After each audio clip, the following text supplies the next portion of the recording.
ಈ ದಿನ ಫ್ರೀಡಮ್ ಪಾರ್ಕಲ್ಲಿ ನಡೀತಾ ಇರ್ತಕ್ಕಂಥ ಈ ಧರಣಿ ಸತ್ಯಾಗ್ರಹದಲ್ಲಿ ನಾನು ಭಾಗವಹಿಸಿದ್ದೇನೆ. ಕನ್ನಡ ಮತ್ತು ಸಂಸ್ಕೃತಿ ಇಲಾಖೆಯ ನಿರ್ದೇಶಕರು ಮತ್ತು ಜಂಟಿ ನಿರ್ದೇಶಕರು ನಾಡಿನ ಹೆಸರಾಂತ ಜನಪದ ಕಲಾವಿದರಾಗಿರ್ತಕ್ಕಂಥ ಜೋಗಿಲ ಸಿದ್ದರಾಜು, ನಾಗೇಶು ಮತ್ತು ಕುಮಾರ್ ಮೇಲೆ ದೈಹಿಕವಾಗಿ ಹಲ್ಲೆ ನಡೆಸಿ ಅವರ ಮನಸ್ಸಿಗೆ ಆಘಾತ ನೀಡಿರುವುದು ಒಂದು ದೊಡ್ಡ ದೌರ್ಜನ್ಯದ ಪ್ರಕರಣ.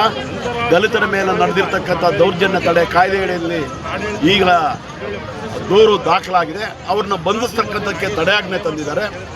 ಸರ್ಕಾರದಲ್ಲಿ ಪಬ್ಲಿಕ್ ಪ್ರಾಸಿಕ್ಯೂಟರ್ ಇದ್ದಾರೆ. ಈ ತಡೆಯಾಜ್ಞೆಗೆ ಅವಕಾಶ ಕೊಡದೆ ಅವರು ವರ್ತಿಸಬೇಕಾಗಿತ್ತು. ಎಲ್ಲೋ ಶಾಮೀಲಾಗಿ ಪಬ್ಲಿಕ್ ಪ್ರಾಸಿಕ್ಯೂಟರ್ ಇದಕ್ಕೆ ಅವಕಾಶ ಕೊಟ್ಟಿದ್ದಾರೆ. ನಾನಾದರೂ ಒತ್ತಾಯ ಮಾಡೋದು, ಪಬ್ಲಿಕ್ ಪ್ರಾಸಿಕ್ಯೂಟರ್ ಈ ಕೂಡಲೇ ಆ ತಡೆಯಾಜ್ಞೆಯನ್ನು ತೆರವುಗೊಳಿಸಬೇಕು, ಇವ್ರನ್ನ ಬಂಧಿಸಬೇಕು, ಕೆಲಸದಿಂದ ವಜಾಗೊಳಿಸಬೇಕು.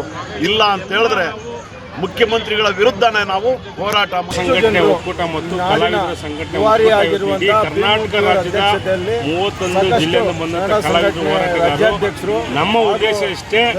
ಏನು ಕಳೆದ ವಾರ ಒಂದು ಅಂತಾರಾಷ್ಟ್ರದಲ್ಲಿ ಹೆಸರು ಮಾಡಿದಂತ ಒಂದು ನಾಯಕರಂತ ಕೋಗಿಲೆ ಸಿದ್ದರಾಜ್ ಅವರ ಮೇಲೆ ಹಲ್ಲೆ ಮಾಡಿದಂತ ಒಬ್ಬ ಕನ್ನಡ ಸಾಂಸ್ಕೃತಿಕ ಇಲಾಖೆ ನಿರ್ದೇಶಕ ಮೇಲೆ ಪ್ರತಿಭಟನೆ ಮಾಡಿದ್ರು. ಒಂದೇಳದಿಷ್ಟೇ, ಇವತ್ತು ಕನ್ನಡ ಸಂಸ್ಕೃತಿ ಇಲಾಖೆಯಲ್ಲಿ 106 ಕೋಟಿ ಯಾರೇ ಹೋರಾಟಗಾರರು ಬರಲಿ, ಕಲಾವಿದರು ಬರಲಿ, ಆ ನಿರ್ದೇಶಕ ಹಲ್ಲೆ ಮಾಡೋದು, ದಬ್ಬಳಿಕೆ ಮಾಡೋದು, ದೌರ್ಜನ್ಯ ಮಾಡೋದು, ಇದು ನೋಡಿ ಸಾಕಾಗಿದೆ. ಸೊ ಆ ನಿಟ್ಟಿನಲ್ಲಿ ಇವತ್ತು ಏನು ಕಳೆದ ಬಾರಿ ಕೋಗಿಲೆ ಸಿದ್ದರಾಜ್ ಮೇಲೆ ಹಲ್ಲೆ ಮಾಡಿದಾಗ ನಾವು ಶಿವರಾಮ ಒಟ್ಟಾರೆ ಸೇರಿ ಅವ್ರ ಮೇಲೆ ಒಂದು ಅಲ್ಟ್ರಾಸಿಟಿ ಕೇಸು, ಏನು ಜಾತಿ ನಿಂದನೆ ಮತ್ತು ಕೊಲೆ ಬೆದರಿಕೆ ದೂರನ್ನ ದಾಖಲೆ ಮಾಡಿದ್ವು.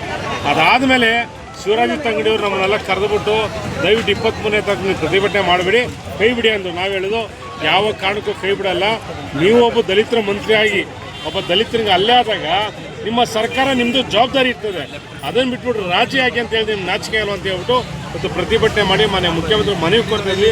ನಮ್ಮ ಉದ್ದೇಶ ಅಷ್ಟೇ, ಕನ್ನಡ ಸಾಂಸ್ಕೃತಿಕ ಇಲಾಖೆ ಒಂದು ತುಂಬ ಪವಿತ್ರವಾದ ಒಂದು ಸ್ಥಳ. ಆ ಜಾಗದಲ್ಲಿ ಇವತ್ತು ನಮ್ಮ ಕನ್ನಡ ನಾಡು, ನುಡಿ, ಭಾಷೆ, ಸಂಸ್ಕೃತಿ ಬಗ್ಗೆ ಇಡೀ ರಾಜ್ಯ ಮತ್ತು ರಾಷ್ಟ್ರ ಮಟ್ಟದಲ್ಲಿ ಪ್ರಚಾರ ಮಾಡೋಂಥ ಒಂದು ಸಂಸ್ಥೆಗೆ ಸಾವಿರಾರು ಕೋಟಿ ಅನುದಾನ ಕೊಟ್ಟಿದ್ದಾರೆ. ಇವತ್ತು ಅನುದಾನಗಳು ಎಲ್ಲೋಗಿದೆ? ಯಾರ ಕಳ್ಳರ ಜೋಬ್ ಹೋಗಿದೆ. ನಿಮ್ಗೆ ಯಾರು 20% 30% ಕಮಿಷನ್ ಕೊಡ್ತಾರೋ ಅಂಥವ್ರ ಜೋಬ್ ಹೋಗಿದೆ. ಪ್ರಾಮಾಣಿಕವಾಗಿ ಇವತ್ತು ಬೀದಿಲಿ ನಿಂತ್ಕೊಂಡು ಟಪ್ಪೆ ಹೊಡೆಯೋರು ಕೊಡ್ತಾ ಇದ್ದೀರಾ, ಡೊಳ್ಳು ಕುಣಿದವ್ರು ಕೊಟ್ಟಿದ್ದೀರಾ, ಜನಪದ ಕಲಾವಿದರು ಕೊಡ್ತಾ ಇದ್ದಾರೆ, ಅದನ್ನು ಕೊಡ್ತಾ ಇಲ್ಲ. ಹಾಗಾಗಿ ದಯವಿಟ್ಟು ಆ ಇಲಾಖೆಗೆ ಏನು ಜಾತಿ ನಿಂದನೆ ಮಾಡೋಂಥ ದಲಿತ ದ್ರೋಹಿ ಗಾಯತ್ರಿ ನಿರ್ದೇಶಕನ ಕೂಡಲೇ ಅಮಾನತು ಮಾಡ್ಬೇಕಂತೇಳಿ ಮುಖ್ಯಮಂತ್ರಿ ಮನವಿ ಮಾಡ್ಕೊಳ್ತೀವಿ. ಜೊತೆಗೆ SC TSP ದುಡ್ಡನ್ನು ಸರ್ಕಾರ ಬಿಡುಗಡೆ ಮಾಡೋದು ಕೂಡ ಅಶೋಕ್ ಛಲವಾದಿ ದುಡ್ಡು ಬಿಡದೆ ಕಮಿಷನ್ ಹಾಸಿಟ್ಟಂಥ ಒಬ್ಬ ದಲಿತ ದ್ರೋಹಿ ಅವನು ಸಹ ಸಸ್ಪೆಂಡ್ ಕೇಳಿ ನಾನು ಈ ವಿಚಾರದಲ್ಲಿ ಇವತ್ತೆಲ್ಲ ಹೋರಾಟ ಮಾಡಿ ಮುಖ್ಯಮಂತ್ರಿ ಮನವಿ ಮಾಡ್ಕೊಳ್ತೀನಿ.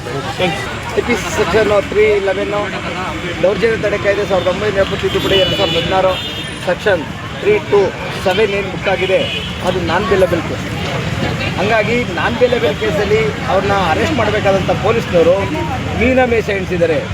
ಪೊಲೀಸ್ನವರೇ ಇದಕ್ಕೆ ಚಿತ್ತಾವಣೆ ಮಾಡಿದ್ದಾರೆ, ಅಧಿಕಾರಿಗಳ ವಿರುದ್ಧ ಸಾಮೀಲಾಗಿದ್ದಾರೆ. ಹಾಗಾಗಿ ನಿರ್ದೇಶಕರು ಬೇಲ್ ತಗೊಳ್ಳೋಕ್ಕೆ ಪ್ರಯತ್ನ ಮಾಡಿದ್ದಾರೆ. ಬೇಲ್ ಸಿಗಲ್ಲ ಅಂತ ಗೊತ್ತಿದ್ದು ಅವರು ಅದಕ್ಕೆ ತಡೆಯಾಜ್ಞೆ ತಂದಿದ್ದಾರೆ ಅಂತ ಹೇಳ್ತಿದ್ರೆ.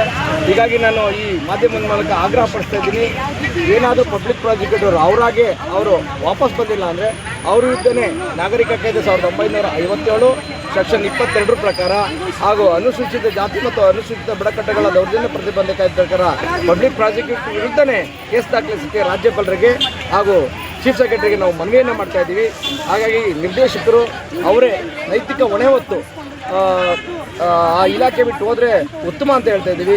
ಅದ್ರ ಜೊತೆಗೆ ಜಂಟಿ ನಿರ್ದೇಶಕರಾಗಿರುವಂಥ ಛಲವಾದಿಯವರು ಏನಿದ್ದಾರೆ ಅವರು ಪರಿಶಿಷ್ಟ ಜಾತಿಗೆ ಬರಬೇಕಂತ ಅನುದಾನವನ್ನು ದುರುಪಯೋಗ ಮಾಡಿದಂತೇನು ವೇದಿಕೆ ಮುಖಾಂತರ ಆಗ್ರಹ ಆಗಿದ್ದಾರೆ. ಅವರು ಕೂಡ ವರ್ಗಾವಣೆ ಮಾಡಿಸ್ಕೊಂಡು ಅವರೇ ಹೋಗಬೇಕು ಅಂತ ಈ ಮೂಲಕ ಆಗ್ರಹ ಪಡಿಸ್ತೀವಿ. ಕನ್ನಡ ನಾಡಿನ ಕನ್ನಡ ಪರ ಸಂಘಟನೆಗಳು, ದಲಿತ ಪರ ಸಂಘಟನೆಗಳು, ಸಾಂಸ್ಕೃತಿಕ ಸಂಘಟನೆಗಳು ಎಲ್ಲವೂ ಸೇರಿ ಇದೊಂದು ಮತ್ತೊಂದು ಸಾಂಕೇತಿಕ ಪ್ರತಿಭಟನೆ ಅಂತ ಹೇಳೋದಕ್ಕೆ ಇಷ್ಟಪಡ್ತೀವಿ. ಭಾಳ ದೊಡ್ಡ ಪ್ರಮಾಣದಲ್ಲಿ ಇಡೀ ರಾಜ್ಯಾದ್ಯಂತ ಬಂದಂಥ ಎಲ್ಲ ಕಲಾವಿದರು, ಸಾಹಿತಿಗಳು, ಕಲಾವಿದರು, ಕನ್ನಡ ಪರ ಹೋರಾಟಗಾರರು, ಜನಪರ ಹೋರಾಟಗಾರರು, ದಲಿತ ಪರ ಸಂಘಟನೆ ಮುಖ್ಯಸ್ಥರುಗಳೆಲ್ಲ ಬಂದು ಹೋರಾಟವನ್ನು ಹಮ್ಮಿಕೊಂಡಿದ್ದೀವಿ. ಇದು ಒಂದು ದೊಡ್ಡ ಮೆಸೇಜನ್ನು ನಾವು ಕೊಡ್ತಾ ಇದ್ದೀವಿ.